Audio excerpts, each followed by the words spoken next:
What's up, guys? We back for another week. As always, I'm your host, Kevin Washington, and this is Saints Talk, the official podcast of NewOrleans.Football. Make sure you guys follow the NewOrleans.Football Twitter account at NODOT-Football. Make sure you follow the man behind NewOrleans.Football, Nick Underhill. You can follow Nick at Nick_Underhill. And I haven't said this for a while, but make sure you guys go to Apple Podcast specifically, because that's kind of like the best place. Put a little 5-star rating in there. Why is that the best place? Hey, because that's like the podcast standard, man. Like that's where the people, that's when Apple Podcasts. When everyone says we're the top rated podcast, they're talking about it on Apple Podcasts. So, hey, I ain't make the rules. I'm just following them. Go there and give us a 5-star rating. And thank you. They're going to pay you extra for talking good about them? Hey, man. I will not confirm nor deny anything that you're talking about. I may or may not be affiliated with said company. There's no conflict of interest there. We're just gonna start having like some like wild anti Google Play Store takes. Yeah, no, we don't. We ain't trying. I don't even know the name of that company. We ain't trying to go there. Yeah, no Stitcher or nothing like that. No, Apple Podcast rating 5 stars. Hook us up, man. Hook us up. Nick, it's football week. How you feel? Is it really happening? It still doesn't feel like week one to me. I don't know. I don't know if it'll ever feel like football season really this year, like normal. I just don't. Yeah. It's just weird that it's here. Like we just went through a whole training camp and then it's week one and it just still doesn't feel like no preseason games make it feel like a little weird. That kind of threw me off a little bit, like with the lack of preseason games. Yeah. Everything is weird this year. I was surprised to find out like how dependent like my just annual clock is on the preseason and how not having it just kind of threw everything up. Like oops, September. Like I need that Emmanuel Butler showcase to like ease me into. Oh my gosh. You know what I mean? Like it was just really weird without it. But so it's the biggest Saints story is him not making a practice squad. I mean, it seemed like some people. Surprised by it. It's like the most shocking thing that this undrafted guy is not like the future of the wide receiver position for the Saints. Hey guys, make sure you go to NewOrleans.Football /subscribe. The link will be in the show notes as always. Subscribe, pick a tier, be great, get all the content that Nick writes every week. I feel like, I hate this term, but I guess he's in mid-season form already because he's like 5 articles this past week alone. So, I mean, maybe 2 days off, and those days off he was probably working on the articles that he was writing. So this week, the last training camp report was on the site. The 53-man roster and an analysis of – actually, I think that's 6 because there's one for the 53-man roster and one for the analysis. So that's 6 articles. The Clowney situation, we'll talk about that, but there's, someone that went and watched every snap from Jadeveon Clowney's childhood and kind of analyze what he would look like in a Saints uniform, how they use him, how did he get his pressures. There was an article, which was my favorite of the week, about how the Saints can deploy their safeties. And I'm not even going to, spill the beans on that one unless we kind of get into it, but it was a good read, and if you, kind of like the more, nuanced, detail-oriented thoughts about football, make sure you check that one out. And the last one, as the boss of this entire organization that me and Nick work for, said today that Nick is uniquely positioned to speak about Breedy and Brees more so than anybody else. So I want to give a shout-out to the boss. We do want to keep her happy. We are not looking for pay cuts around here. So, just make sure you guys check out all the content that went on the website this week because it's kind of kicked in overdrive. On Emmanuel Butler, I mean, look, the fact that he got one pass from Brees through all of training camp should have been the telling thing. Like Marquez Callaway really wasn't active with Brees, but like he's a special teams guy, and that's why he's that's why he's there. And he did do some decent things as a receiver, with Taysom and Jameis, but as a guy that's trying to make the team almost strictly is a wide receiver. Yeah, man, you got to do a little better than that, though. You got to do a little bit better than that. Is Lil Jordan on the practice squad? Yeah, he's on the practice squad. Yeah, it's like for the whole time they've been trying to tell us that Lil Jordan is the guy, right? He was on the active roster last year. And, out of the two, right, I feel like they're tied together. But at the end of the day, this guy just – I don't know. It didn't work out, man. He's a camp guy. He played well. And even with the extended, practice squads this year, they didn't put him on the roster. So good luck to him. But I just think that he's just not a Saint wide receiver right now. Yeah, I mean, look, the biggest surprise I think to me on the cuts was probably Benny Fowler. But they can bring a guy up from the practice squad. Two of them, one's an offensive lineman, I believe. Right. One of them's a wide receiver. It can be any other position. Right. So cutting him being a veteran, not having to go through waivers, it makes some sense. You can keep him around. You can probably bring him up. Right. When they make another move, potentially to send the punter down to the practice squad or somebody else. Happen, yeah.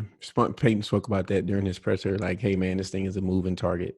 We're not done. So he could come back up potentially at some point. So I don't know if his story is quite done yet. I was lower on him than everybody else at the beginning. And then, I was probably higher on him than other people at the end. Yeah.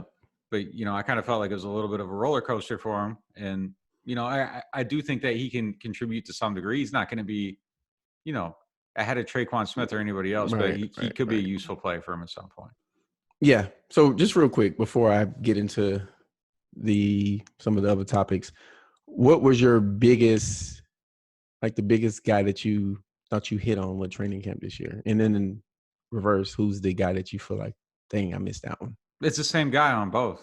I know who it is. It's the same guy on both. I know who it is because we've been texting about it. The very first day of practice, after practice, the one thing someone was like, "Who's going to be the guy?" I was like, Marquez Callaway was an awesome at gunner, and I've rode with him through the whole camp. I kind of played him down a little bit, and then I started hyping him back up at the end because I didn't want to I wanted to just present him as the dude at the end. Right. And on Wednesday, I wrote a thing. I was like, he's one of the three guys that shined. He's going to make the team. And then Thursday scrimmage. That Thursday in stadium scrimmage, he was bad that day though, man. Yes. He was bad that day though. He dropped a touchdown pass. He fumbled an onside kick. He fumbled a punt. And I was like, I can't put him on the team. And I cut him. And look, it's kind of just a function of the way the offseason played. If you did that in a preseason game, dude's done. He's over. So it's like you're watching someone in the stadium and it feels more important. Yeah, I see. Practice. So he did that on in Metairie. It wouldn't have mattered nearly as much. I don't know. But it just felt like in the stadium simulated game. Mm-hmm. And I was looking at it okay, they kicked this onside kick to him. And this was it was the trial by fire. It was the initiation. Right. What can you do? Yeah. They're lined up normal kicks. Morstead kicks a surprise onside to him and he wasn't ready for it. And it was that was the moment, and he blew it. But he didn't. He's on the team. He was awesome on special teams all through training camp. Yeah, you said he was beating Hardy and JT Gray at times. Or something. He had some crazy reps, man. Which all pro. One of those guys is an all pro special teamer. So that says a lot. Yeah, I knew you was going there. I just want to give you a little chance to, speak on it. Tell the people. I didn't really. Only guy that I would say the one that I think I had, which, hey, look, I'm not at the practices, so I'm just reading from afar. But I think Mario Edwards was someone that I was like, I haven't heard much about this guy, which that doesn't mean much. It's just, I don't know. You just guess, right? You just look at guys and you're trying to figure out, who can you force off. So that was the guy that I was like, okay, maybe he doesn't make it. And he didn't. So I thought he'd make the team. And I kind of feel like maybe there was the plan to put him on the practice squad and bring him back up. But, the Bears got him. So I'm not sure he's somebody they wanted to get rid of, but yeah, I mean, obviously, if you cut a guy, you're willing to lose him to some degree. So he wasn't somebody that they're crying about losing, but I thought he actually had a pretty decent camp. And but, I mean, there's just some other guys over better. Yeah, and it just kind of speaks to their D-line depth. Right. I think that's because I mean, in most Saints years, that guy doesn't get cut. It's he's your next defensive lineman, right? Weren't you going to some nickel package or something? So the fact that they have enough players to let a guy like that go, I think it speaks well. And I think another thing is he's kind of a tweener guy, right? And he can kind of play both positions, defensive end, defensive tackle. And I guess you feel better about the depth at those positions this year, which it sounds simpler, but pure players. We know Ganderson and Hendrickson are defensive ends. We know that Roach. We know that, Malcolm Brown, those guys. And Shot Total, I couldn't think of his name. Those guys are defensive tackles, right, on top of the starters that we have there. So, I guess you have guys that are more established in certain positions. And so, I guess that's how it went, man. But let's get into Saints topics this week. Let's start with Clowney. let's start with Clowney. That situation was crazy. I think the thing about it was just, all the stuff that was going on in the background, and it, kind of came out the next day that they were trying to pull this wild situation at the NFL. I guess Peyton said that initially the NFL, it sounded encouraging what they were saying to them, but then they said that they couldn't do it, and the Saints thought that may have worked. But in the background, the Ravens were really kind of just lurking in the background, waiting for the situation, and the Titans came out. I don't know, man. It was a crazy story. I think that he would have been good here, but I don't think that. I mean, your D-line would have went from good to great. I've said that. Maybe really good to really great, or whatever the analysis is. But yeah, just your thoughts on the whole situation and what it means for them going forward. I think the aggression with which they went after him was the most stunning thing about the whole entire saga, because the thing with the Saints, really the last 2, 3, 4 years, probably since the Bird off season, is that they set their price with the player takes the money. If they don't take the money, they leave and they can go somewhere else. And they've lost, free agent after free agent over that. Jimmy Graham, Josh Norman, they went after Norman pretty hard, but not quite like this. But yeah, they did go after him. Chris Harris or someone that went after, I think this year, and he signed up for a little bit more somewhere else. Yeah. I mean, that's just how they've done it over and over. This is the price you take it. You want to be a Saint, that's cool. Right. If you don't, cool, go somewhere else. That's the market value. Right. So they didn't do that with Clowney. I mean, they had their price, and then they went up on it, and then all of a sudden they're trying to get somebody else to pay the difference. And I've just never seen them operate quite like that. And trade a second-round pick for cash. Yeah, I mean, look, and that's the creativity on the cap. And I don't know who came up with that idea first. If there's different people say different things, whatever. Yeah. But that's just the Saints find ways to game the cap. So there's another example of if you're looking at this thing rigidly, they are not. So that's just another reminder. But I couldn't believe how hard they went after him, honestly. And I don't think it's a indicator of what they think about Marcus Davenport as a football player, is his production or anything like that. But I do think that there's probably an element of it has to matter to what you're going. Yeah, go ahead. He's hurt every year, and look, the injuries are serious, but he's always getting some kind of maintenance. Sheldon Rankins has been hurt twice every year. Yeah. Both of those guys have been hurt every year they've been in the NFL. Right. Those are just the facts. And then Davenport has another injury during training camp. And I'm not saying he's anything about him. Like Liz Frank is a serious injury. I'm not saying that anything negative about him, but I do think that if you look at your team the last 2 years going into the playoffs, outside of officials, miracle plays, everything else, the biggest thing has been the health of the defensive line. And you've been without these key players in key moments, and all of a sudden training camp it pops up again, and it's kind of probably just reached a point where it's like, hey, we need this insurance policy. It's here. You get this guy, you're protected against both spots because you can move him around. Exactly. It's not just one. You're covering everything. Like you aren't driving your car with the general. Like you got some legit Allstate insurance here with this guy. So hey man, don't be dissing Shaq like that, man. Leave the diesel alone, bro. Come on, man. I'm just saying. No cheap shots, man. There's some depth there. Like he goes down, like Carl Granderson might be good, but like you could have the guy that plugs both holes like all the way, and they went for it, and it was super aggressive. But I do think it is telling about how they feel about maybe some of the variables. Yes. Yeah, I think, and I'm with you. Not on a talent front. And so I tweeted that, and I got a little heat from it, which I love it, right? Because it's fun to debate, and that's what Twitter's for, I guess. But I tweeted out, I was like, look, I understand the injury angle. The injury angle is valid. The injury angle is valid, and there's just no denying it, right? We're not entitled to our own set of facts. It's just not how things work. And so, yeah, every year that he's been in the league, he's been hurt. That's just what it is, right? It's not and like you said, those are real injuries. If I get a Liz Frank, I'm not playing either.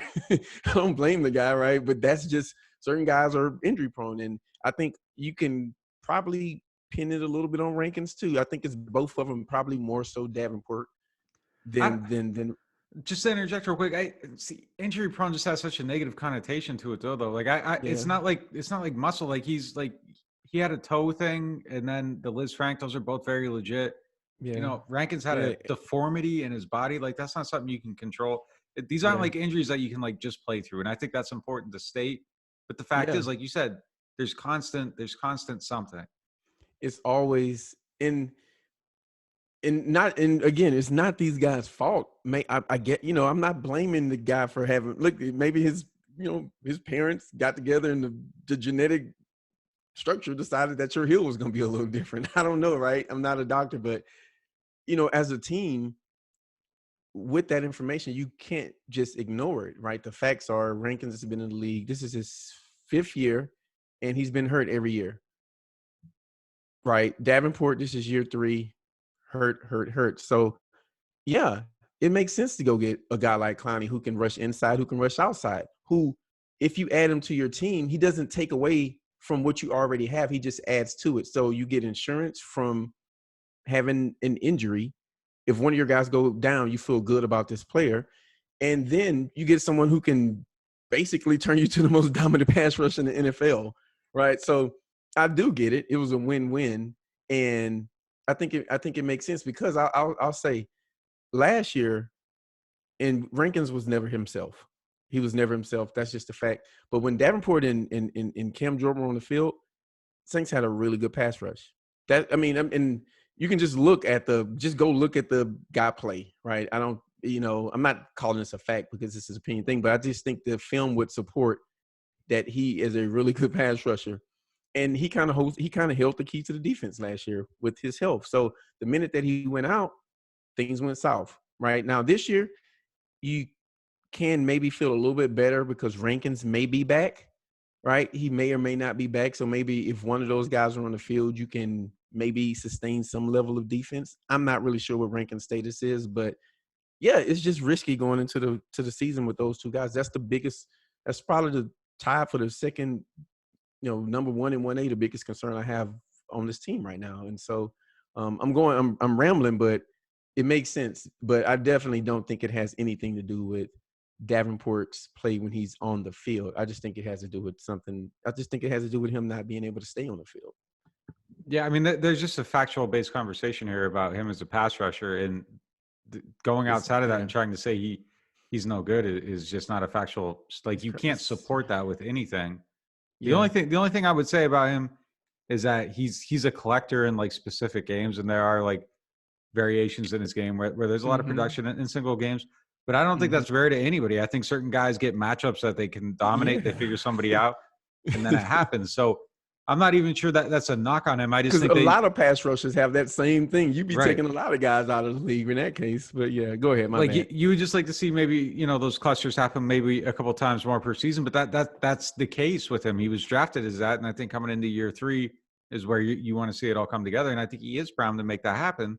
It's just a matter of health at this point. So I don't knock the pursuit. I understand the pursuit, but the aggression was a little bit stunning. It really was. Yeah. Yeah. I'll say this. I think I've said this before, and I'm just stating the fact. I'm just stating the fact here because one player is a better player than the other. But up until the San Francisco game, Marcus Davenport had a higher pressure rate than Cam Jordan. Right. And so he's not Cam Jordan. He's not as good as Cam Jordan. I'm not saying that, but that just goes to show like the percentage of times that he was creating pressure was on par. It was above the player who's next to him. I think Davenport had like a 14.2% pressure rate, and I think Cam Jordan was like 13.5 or something.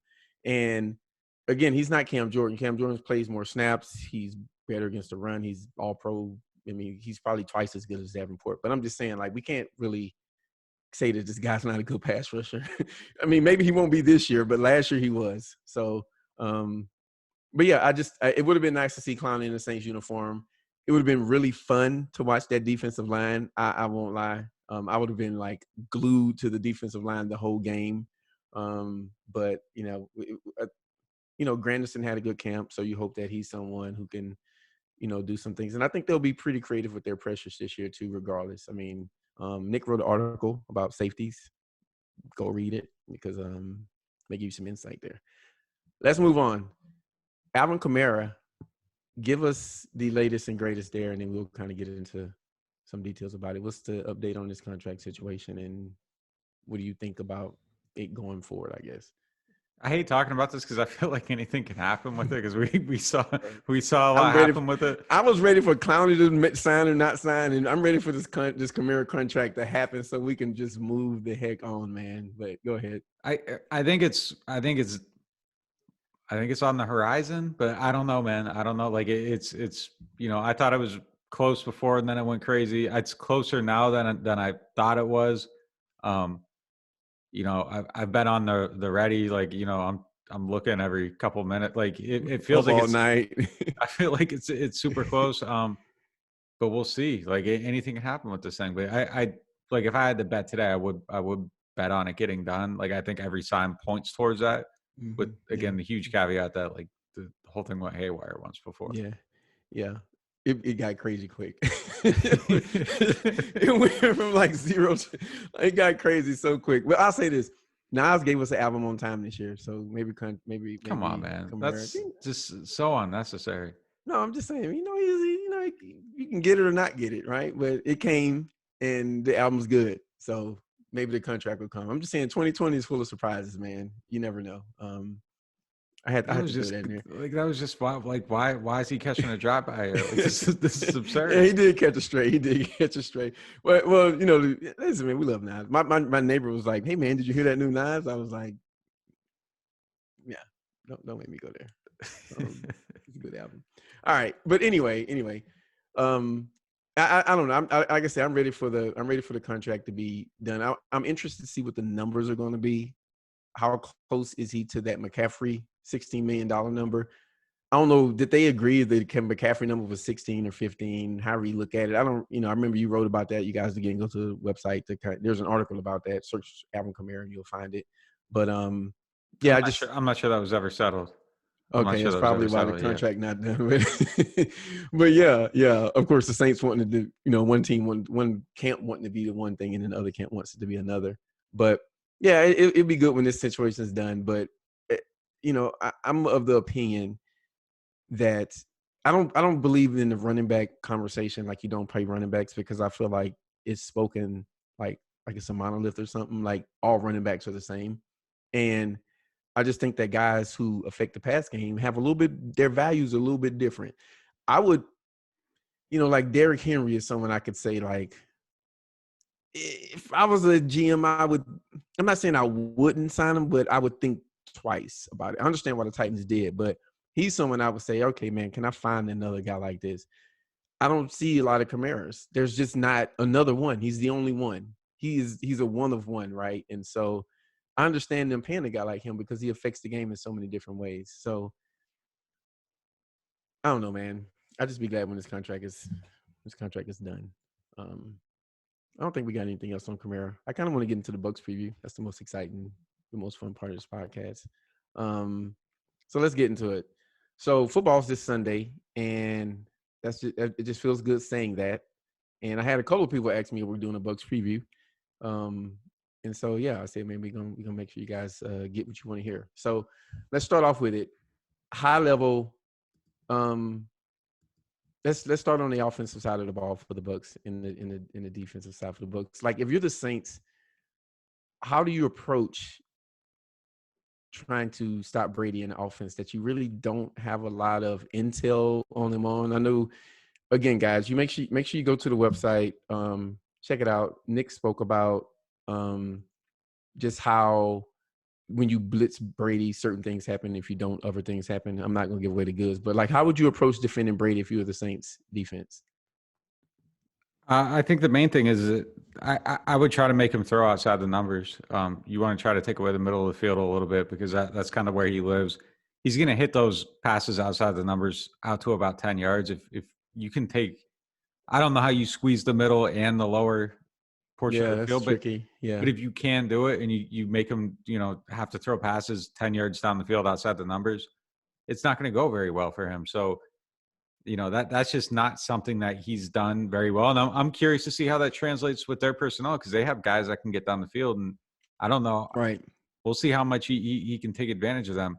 The other thing is if you can get Brady to move, he does not move anymore. Like he's not very mobile. Statue big time, huh? Yeah, he didn't move great in the pocket last year.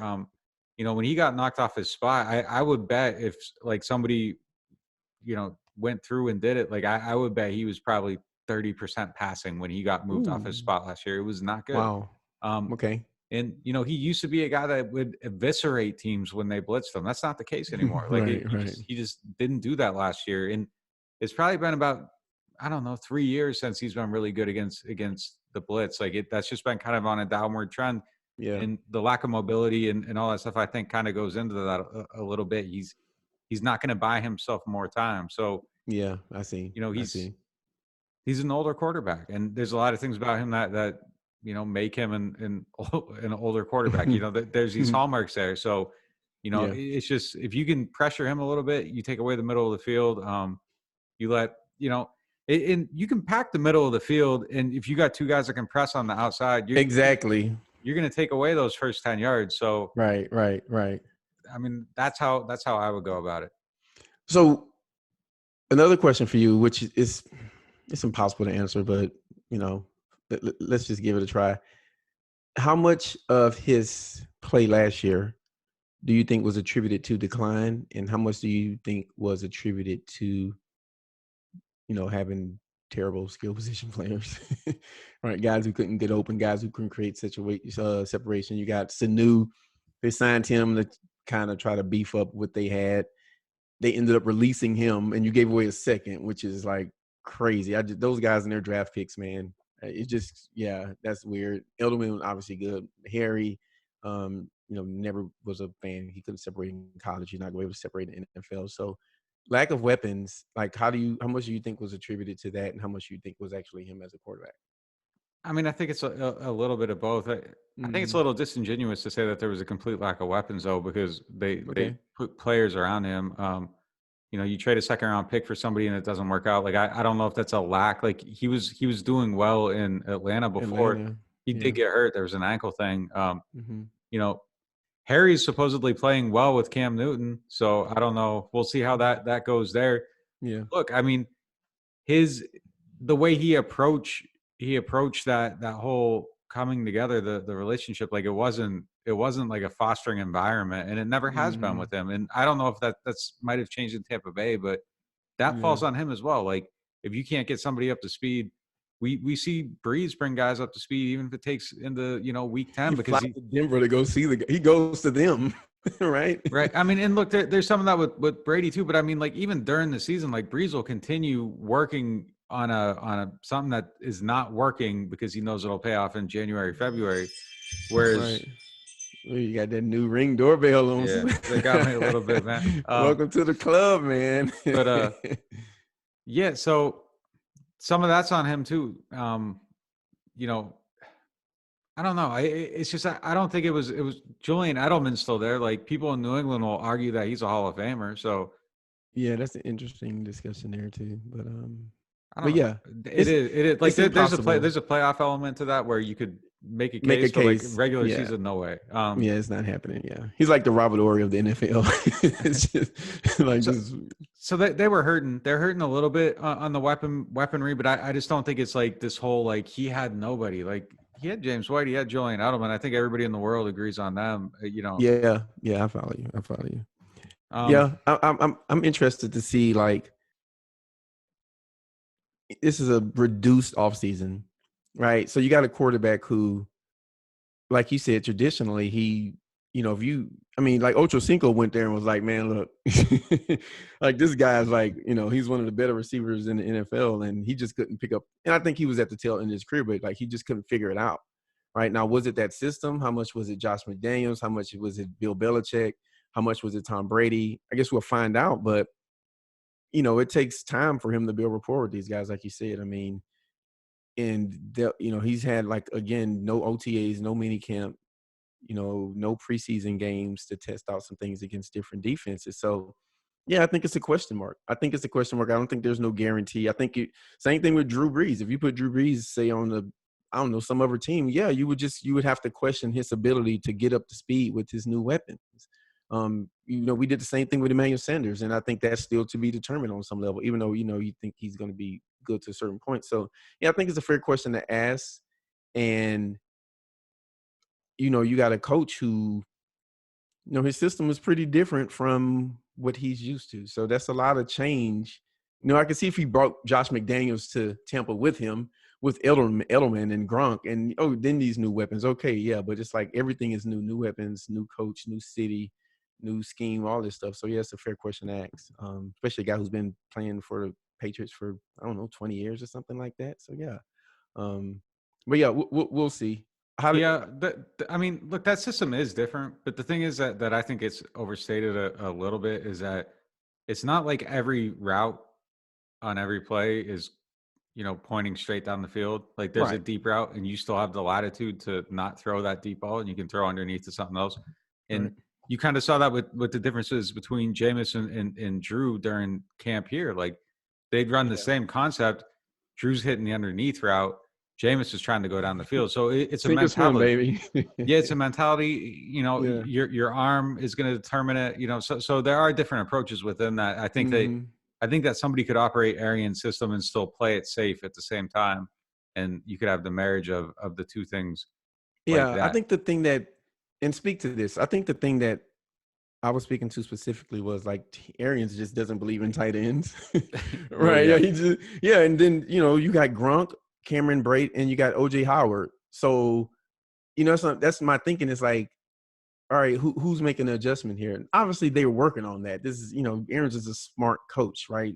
And Brady's a smart quarterback. So yeah, but I think there's an element of the unknown there because, like I said, Bruce Arians just doesn't like the tight end position. He probably think it shouldn't exist. Let me run 5 wides or something, and so now you got 3. And he doesn't care he's not a big run the ball guy neither. And you just signed, Leonard Fournette. So yeah, I just think there's a lot of unknowns there, and maybe they all work out, maybe they don't. But I do think it's fair to question it. I guess no, it definitely is fair to question it. And they're gonna have to work it in. There's gonna be a marriage of that. You got Gronk there, that's Brady's security blanket. You got to fix that. You got to make sure that works, and right. He's gonna be a viable part of the offense. And yeah, I mean, even I think those two guys, like their stated philosophies on offense will probably be at opposite ends of, on one hand, you got Arians, the no risk it, no biscuit thing. No risk it, no biscuit, man. And basically, I think there's probably times where Bruce probably doesn't think a turnover is the worst thing in the world if you're taking a chance. Whereas like Brady and Belichick act like, every possession is the end of the world. Yeah. Yeah, exactly. So it is going to be weird. It's hard to even kind of see how it's going to kind of come together, but I mean, it is obviously going to come together. And I think it's both sides are going to have to, mesh with it. And you have to approach Brady as if, he's not just, a 26-year-old quarterback. It's Tom Brady. He's in his 40s. Like he does what he does. You bring him in. It's almost like bringing in a coach with a player. He has his own offense and all that stuff, and you're going to have to figure it out. So I think they will. I just don't know how it's going to look. And look, the other thing too is like, even though I'm kind of down on how Brady played last year, like relative to the Brady scale, being under 60% for the last 9 weeks of the season is pretty shocking. Like that's not something you would expect from Tom Brady, but that's how his season went. Yeah, right. He completed like 40% of his passes against Dallas. Like you don't expect those kind of games from him. Like that's just not who he was 5 years ago, 10 years ago. Those are the facts. Yeah. Those are the facts, right? It's out there for people to see. It was a little bit off. It was just a little bit off. It wasn't quite him. Like, but I do think like being in an offense with all these guys, he's going to look really, really good. It's at a point where they can help him be the best Tom. It isn't right. It's no longer a situation where you're going to give Tom Gunnar Olszewski and expect Gunnar Olszewski to shine because he's with Tom. Like it's the opposite now. And for a while it used to be that, And is that a grit guy? Yes. Does he play out the slot? Is he quick? He's a small receiver. Yes. Small receiver. Out the 6 foot tall guy. At most in high heels. But look, I think that's one thing that the Saints have done really well. And they've created a system that's allowed Drew to age very gracefully, and they've supported him with the players.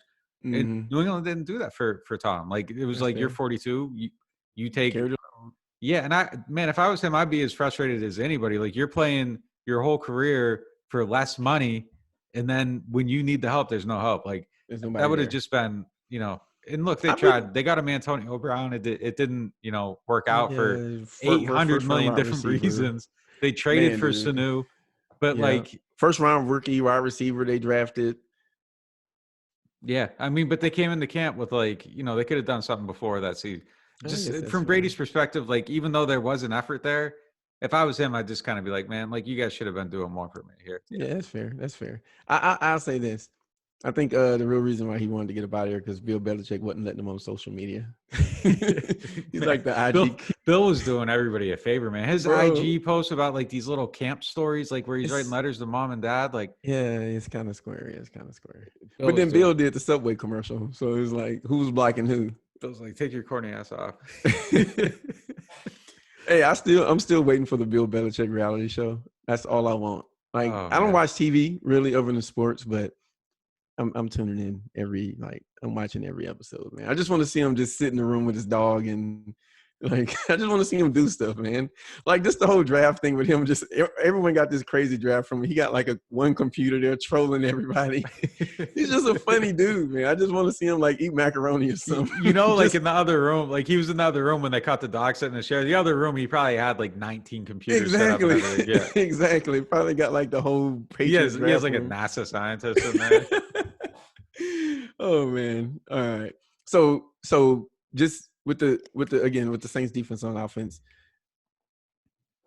who do you think has the advantage, right? And it's gonna just position by position, right? Do you think just versus the Bucs O-line, like who do you think has the advantage there?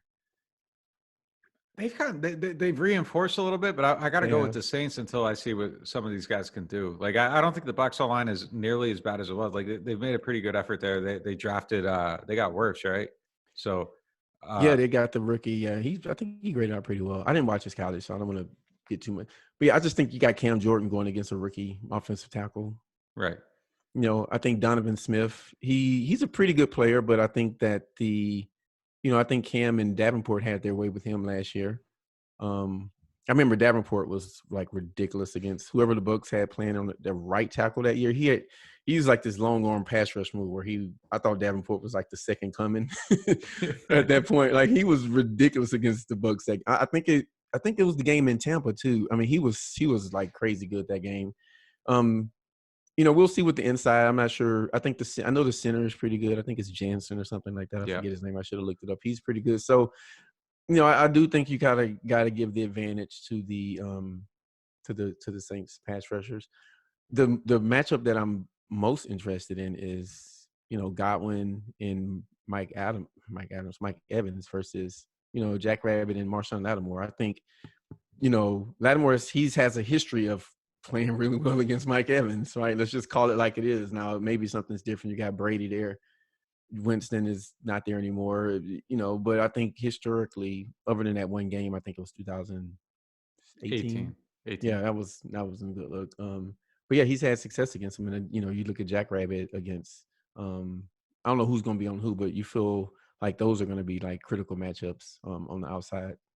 Yeah, I think you definitely have to put. I would definitely. I mean, you have Marshawn to go against a bigger body guy, so 100%. I will put him on him. Yeah. The big question for me is like, how are they going to use Godwin? Like, does it change? Is he still the slot guy with Brady there? Like, he's not the big prototype. Question, man. Yeah. He's not the prototype slot guy for Brady throughout his career. Like that, so he wins totally differently than those guys win. Good point. Good point.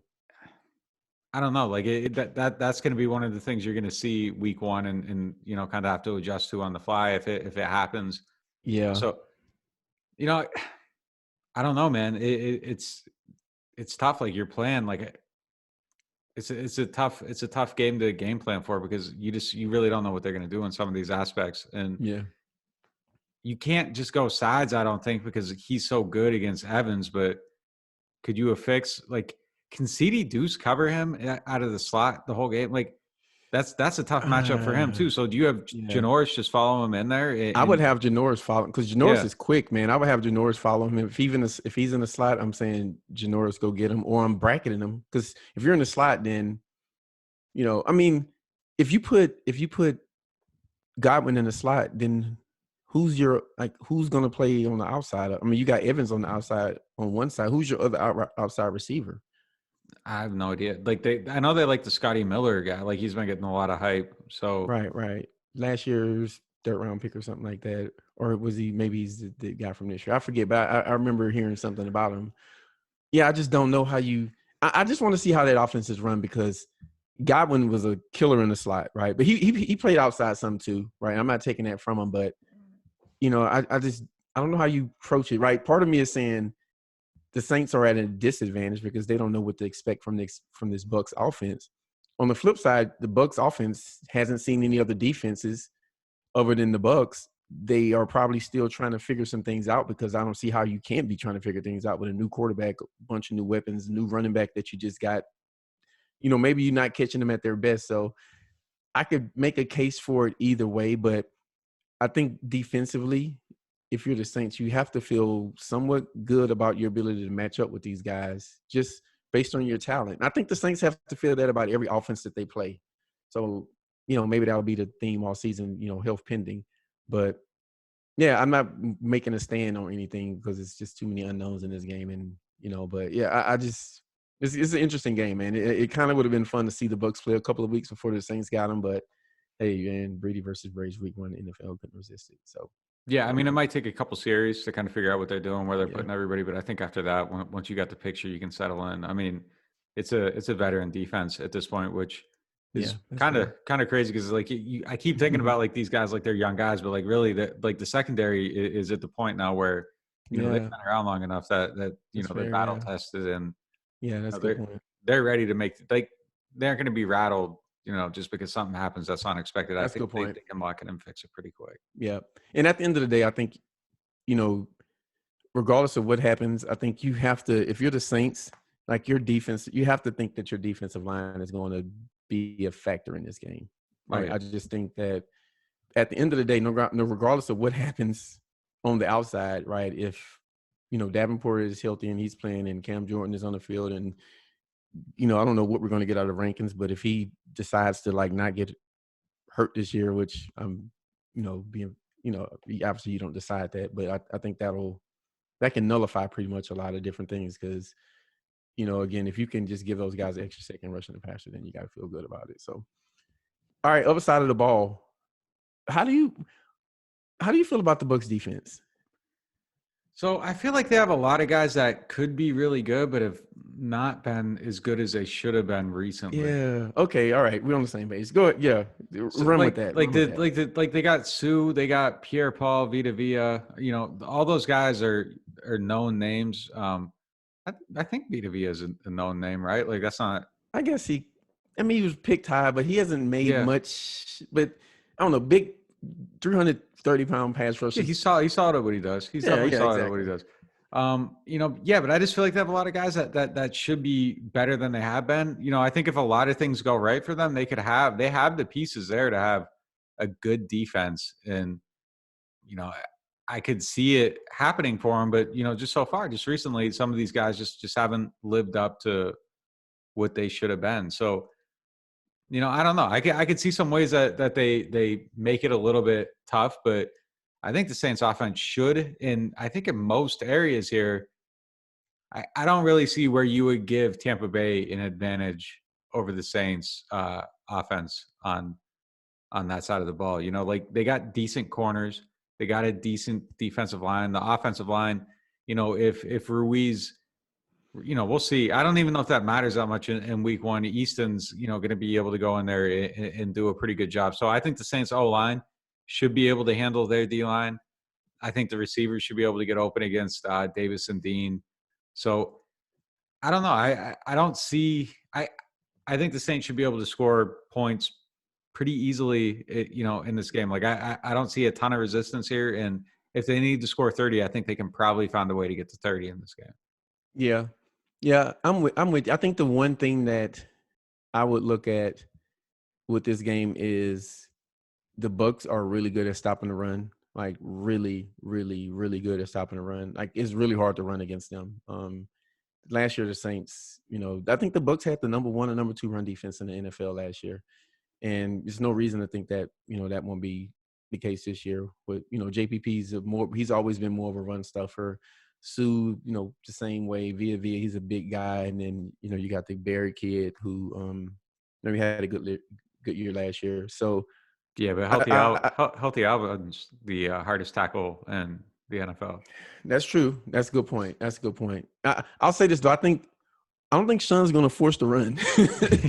He's not going to force the run. He said it this year. He said it in his press conference. He's like, they're a really hard team to run against, and he's not going to run. I think when you look at the Bucs, I think, and a lot of people said, like, okay, if you take their last 9 games or whatever, they played really well. That's probably accurate, but I know they got young corners, and I want to see I want to know what they can do against Mike Thomas and Emmanuel Sanders. Who are their safeties? Oh, let me look it up. Jordan Whitehead, Andrew Adams, and Darian Stewart. Yeah, so Andrew Adams and Jordan Whitehead, I think. Oh, Michael Edwards. So they got a few guys. Let me look up their depth. Let me look at their depth chart. Just give me a second. You guys getting this on the fly. So let me see. Buccaneers depth charts. Let me look up our lads.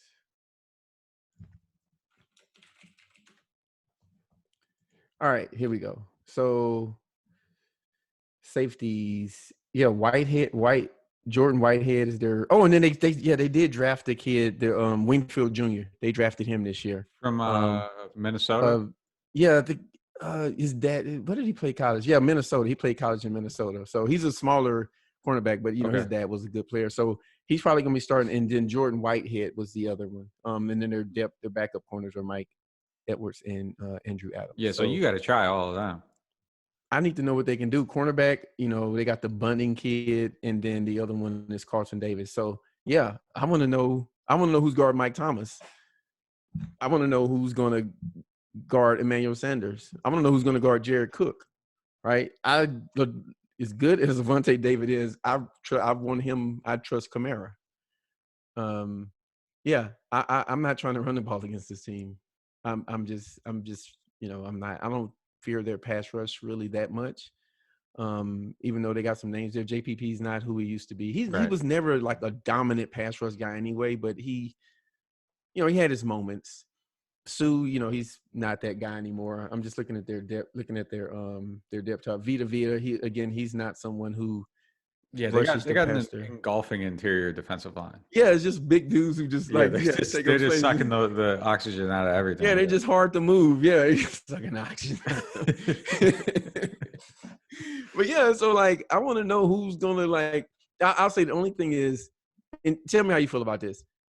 And you kind of alluded to it, but when I mentioned like my second biggest concern for the Saints this year, or maybe this game, is like the health of the D-line. I think my 1 and 1A and 1B, the other 1A or B is just, Ruiz is a rookie, missed part of training camp, no preseason games, no OTAs, no mini camp, no rookie mini camp.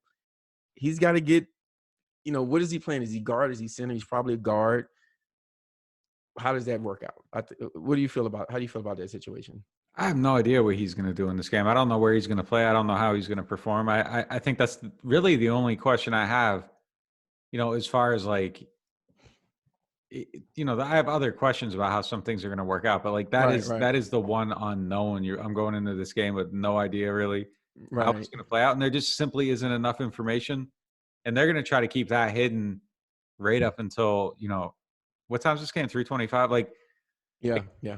Man, if I was them, I would warm up in multiple different ways and not show it until the game starts. Now they probably all those guys they aren't going to do that, but like this is the one thing that they can go out there that's going to be a complete and absolute unknown. And I don't know how much it changes things, but I have to assume your pass rush plan is a little bit different based on whether he's a guard or at center. How you're going to attack. And I think if you go into this game, one of the things you want to do is probably run some, run a stun at him in different games and just kind of see how he handles it, work that switch, and where he's at is going to change your pass rush plan. So I would hide it.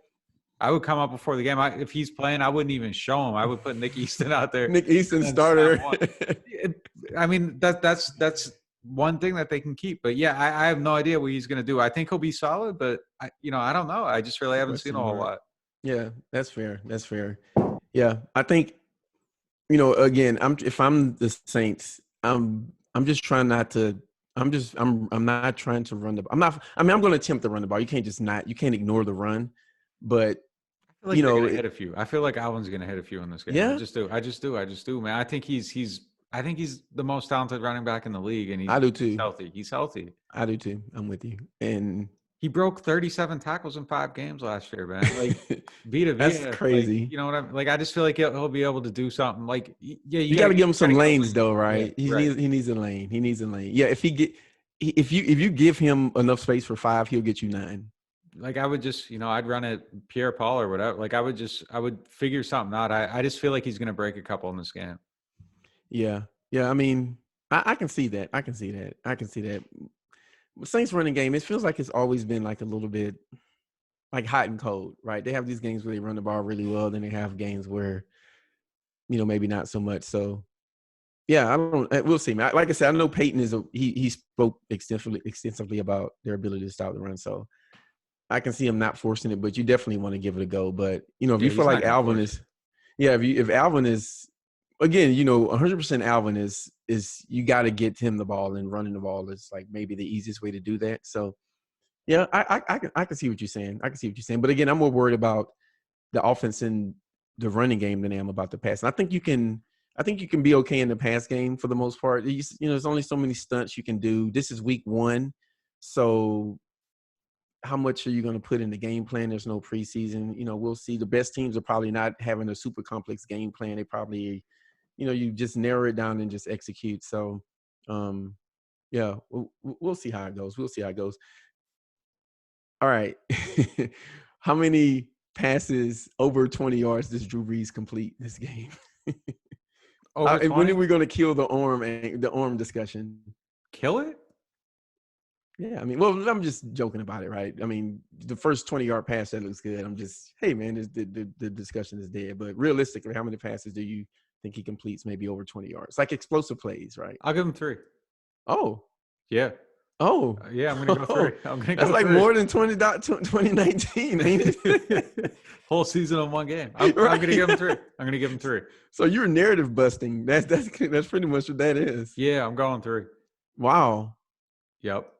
So they're gonna do like they did in that Philly playoff game. First play, like no Ted again, but maybe Traquan Smith, like let me just kill it. 55 and a half yards. I mean, I don't think he can throw 55. I don't think he can throw 50. I mean, he can throw it, but I'm saying like a legitimate, not the like, you know what I mean? Like, what was that? I'm gonna make that a gift. You guys, if you're listening, just go to YouTube. I ain't even posting this, but you know what I mean? Like, you're dialing back, like giving it everything you got. You know what I'm talking about? Like, I know exactly the exact sound I would make if I tried to throw about 60 yards. So I think he can probably hit one. I think he can probably hit it like 35 comfortably, 40. I give him 40, right? Yeah. So because he was throwing 40s in a couple of at that practice where he was like letting it fly. Yeah. Right? So he was hitting them a little bit. I think that's probably max. So I think that's probably max. Like I like 60, like on a Hail Mary, everybody's posted up, and you're just, you're grunting to get it there. After 50 yards, that thing is wobbling. Yeah. So yeah, it's like a frisbee. I'll go 3. Okay, 3. I was gonna go 1.5. I mean, that's probably more realistic. That is. I don't know what the half is. Like maybe it's like a 19-yard pass, but yeah, you're trying to get credit for 1 or 2, but whatever. Yeah, I mean that's the over, man. Are you going with the over or the under then? Yeah, I kind of backed myself into a corner. You did. I did. I'm going over, man. Forget it. I'm going 2. Okay. Yeah, 2. Okay. I'm just thinking it in my head. I'm going 2. Anything if they do 3, then I can't wait for you guys. Just be spamming refresh on NewOrleans.Football. Hopefully the server can handle it because it's an article coming. I mean, look, they got young safeties, they got young corner. Like I think you can try them a little bit and just kind of see what's there. And if Drew has the arm there, he's going to go for it. So I think he's going to want to show it a little bit. Same thing with the running game. If you have your newly minted $13 or $14 million running back, you're going to give him the ball a little bit. Better run him. Yeah. Better run him. Yeah, when you look, and health pending. When you look at the Saints, I just don't see a lot of scenarios where there's a defense, unless, the protection is unable to handle whatever said defense is bringing to them that week. I just think that I don't see a lot of situations where a defense is able to stop these guys with the amount of weapons that they have. I don't think there's a receiver that breathes oxygen. A cornerback that breathes oxygen that's going to shut down Mike Thomas. I just don't think that guy exists. And then I think you said this to me. I always bring this up. You said this to me last year, man. Look out for Jared Cook in his second year in this offense. So there's just so many different options for the Saints, and we haven't even spoken about Taysom Hill. Like, what's this? All right, let's go there. How many snaps does Taysom Hill take a quarterback this game? I'm not sure, but I think one of the things I would also try to do in this game is go after Devin White a little bit, because he I think that there's he didn't have a great rookie year. Yeah. So I'd kind of do a heat check on him really early, and that might play into Jared Cook, that might play into Alvin. If they're out there, yeah. I would be running routes right at him and kind of seeing what he can do. And that's good. Look, I think he's a very good player. Like, he was a very good college player, but there were some ups and downs the rookie years. He didn't have a good rookie year at all. Yeah, just call it what it is. Yeah. So that's good. See where that's at. Yeah, I'm with that. But yeah, there's a lot of, like, everybody wants to talk about the weapons for the Bucs. There's a lot of guys. Yeah, there's a lot of guys for the Saints, man. Like, Taysom's going to be figured into the mix somehow. I'm curious to see what that looks like. If they're trying to use him more like the Minnesota game, we'll kind of see how that looks. One of the most interesting things for me with him is that, like, legitimately the whole camp, one route, and that was it. Wow. Yeah. So, they don't even do that stuff with him, and he's so good. He just gets out there and does it. Yeah. But I think they said, like, once the game planning starts, yeah, then they'll be doing. The press doesn't get to see as much as that, but the media, excuse me. But yeah. All right. So, man, how long have we been going? I got one more. Ooh, we had an hour. All right, let's do a quick fire, right? And I kind of think maybe we'll do this season. I think it's kind of fun, position by position, who has the advantage there. I used to always like reading those articles when I was just getting into football. So let's give it a go. So quarterback, who has the edge, Saints or Bucs? Oh, Brees is a better quarterback. I'm going Saints too. Running back. Fournette versus Alvin? There. O-line. Let me just say I'm going Brees too. I'm going Kamara. O-line. Saints. I'm going Saints. Tight ends. That's a tough question. That's a tough one, man. I don't know what to do with that. See, I wouldn't trade. Go ahead. I'm not saying anything. So the next time they play this answer could change, and I'm not like trying to go across the board Saints here, but like we're talking about a guy that did nothing last year and a guy that literally did nothing last year. So you watch the WWE, right? So how can you go with them right now until you see that OJ Howard is actually finally playing up to his ability? Crazy talented guy, just has not done anything in the NFL. How long has he been? This is his fourth year, or is it third? No, it's third year. Third or fourth year. He's been around for a while, man. And he is. It hasn't happened, and it should have by now. And it might, now that he's with the quarterback, and if they alter the offense to do the two tight end stuff, maybe he's ready to take advantage of it. Gronk didn't do anything last year, so until we see him, and again, we've talked about him a million times. Like, I think he's actually going to have a good season, but we'll see. I need to see something out of him first before I can pick him. So. Right now, I'm going with Jared Cook, Josh Hill, Taysom Hill, and Adam Troutman. Yeah, yeah. OJ Howard came in 17, the same year as Marshawn and Ramczyk and Kamara and. What's the season high? You got that? For receiving yards. Yeah. Yards.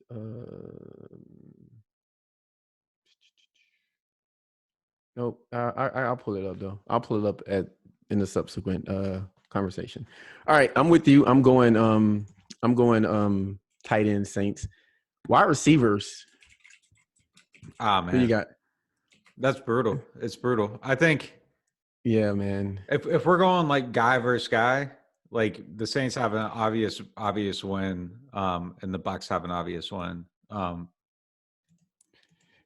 Who got the better receiver? Oh, and real quick, O.J. Howard, 2017, 432 yards, 18, 565, 19, 459. I mean, I think 34 catches last year, 34 the previous year, and 26 his rookie year.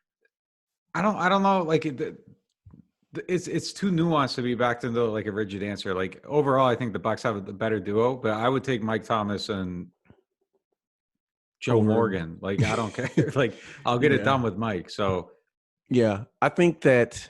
Like I would take Mike and Emmanuel. I think because I think Mike is so much better than everybody else. Than both of those guys. Yeah. And Emmanuel's no slouch. Well, he's probably the best number 2 the Saints have had since Sean Payton has been the coach. So, right. Yeah, I'm with you. I'm going. I don't want to go Saints across the board, and that's definitely what's going to end up happening. I feel like, but I'll say this: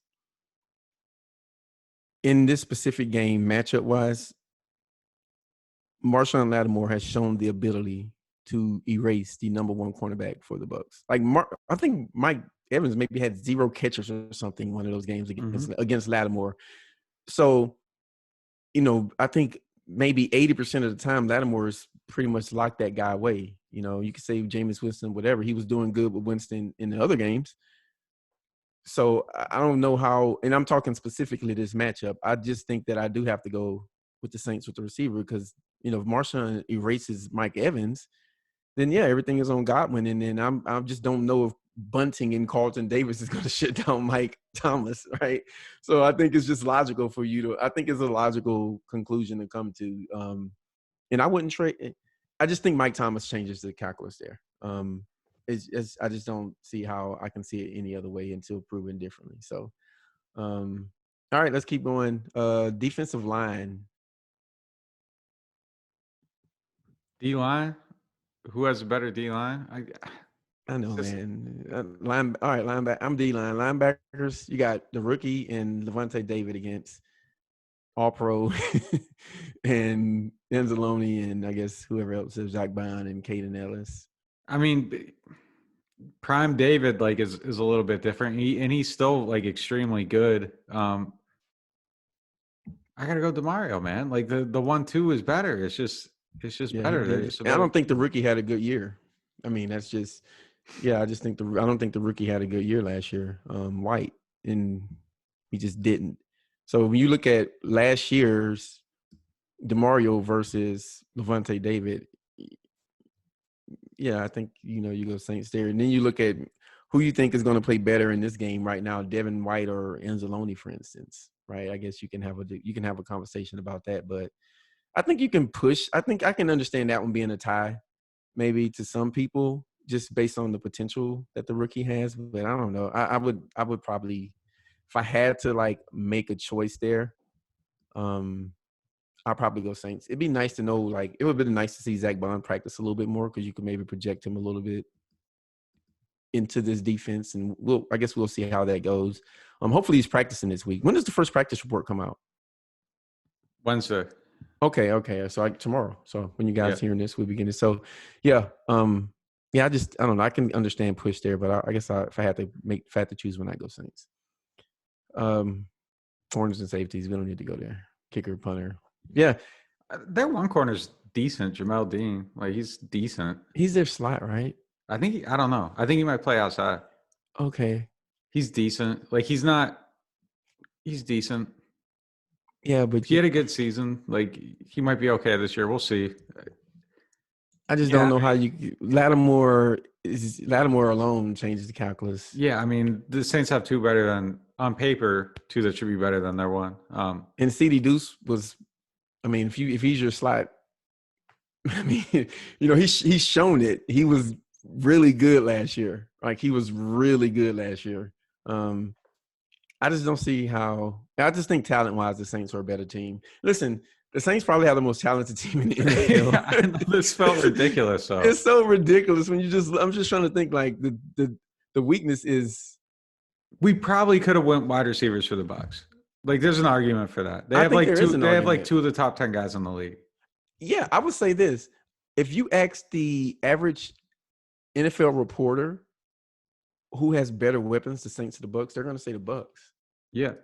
Yeah, they're going to say the Bucs, right? I don't think it's true, but yeah. I don't think it's true neither. I think rapport matters. I think that Mike Thomas changed the calculus. I think Emmanuel Sanders, I feel like it seems like an under the radar thing. Like no one's talking about like that guy coming to the Saints offense with a healthy Kamara. I think Kamara is the cheat code. I think Kamara is the cheat code. A healthy Kamara, I just think he changes everything. I think he may be the best Saints skill position player when he's healthy. I think he's that good when he's healthy. I'll say this for the Bucs though, like if Gronk is Gronk, which I don't think Gronk is going to be full Gronk, but if Gronk is pretty good, and then Fournette is able to just destroy people because you have to defend all their weapons, like their offense might end up being a little bit better than I think it's going to be right now. That's fair. I'll say this: the Bucs have a lot of what ifs on offense, like the Saints have a what if as it pertains to injuries. Yeah, right. It's like they got the same problem. Like how, like I just don't know, man. You get a guy. I look at Gronk and I see a guy that's coming off not playing football for a year. I just got to see it. And I know what he's done, but I know last time I saw him, he wasn't moving that well. Whatever, you don't want to be out there. Belichick made it boring. You didn't love football. All right, cool, right? Jameis Winston got LASIK. Everyone has a reason, right? Peter's in the best shape of his career. There's always a storyline to be had there, right? Brady's renewed because he can tweet and post on Instagram now. But, yeah, I just need to see it, right? And I think that's my hesitation with the Bucs because there's so many unknowns there. New quarterback, new offensive system, new Gronk, new players. Fournette just got there. I don't know. With the Saints, you just know they've had a steady roster for the past. They won more games in the NFL than anyone in the last 3 years, right? And the roster has been pretty consistent. They've been adding to the talent. So it's hard to go against that. And I guess that's where I'm with it. So, all right, who you got to win? Yeah, I got to take the Saints. I'll go 30-24. Yeah, I was going to go 31-24. I don't know. How do you get to 31? Yeah, 24, and then you score a touchdown. Yeah, I was thinking like 31-24, but I can see it being a one-score game too. Yeah. All right, man. Well, that's it, guys. That was a long pod, but that's your Saints Bucs preview. Make sure you following everything on NewOrleans.Football this week. Anything that's relevant as it pertains to this game that happens this week, Nick is going to cover it. Anything that needs to be written based on analysis this week, Nick is going to cover it. Nick is going to tweet you and let you know that it's out there. Make sure you guys go to NewOrleans.Football/subscribe. Pick a tier. Pick the one that works best for you. There's a few different options there. Choose it at your own discretion. Make sure you guys follow the NewOrleans.Football Twitter account, NODOT Football. Make sure you guys follow Nick at Nick_Underhill. And you guys can follow me at Kevin Marsh Jr. That's it. Thank you guys for listening. We'll see you next week. We out.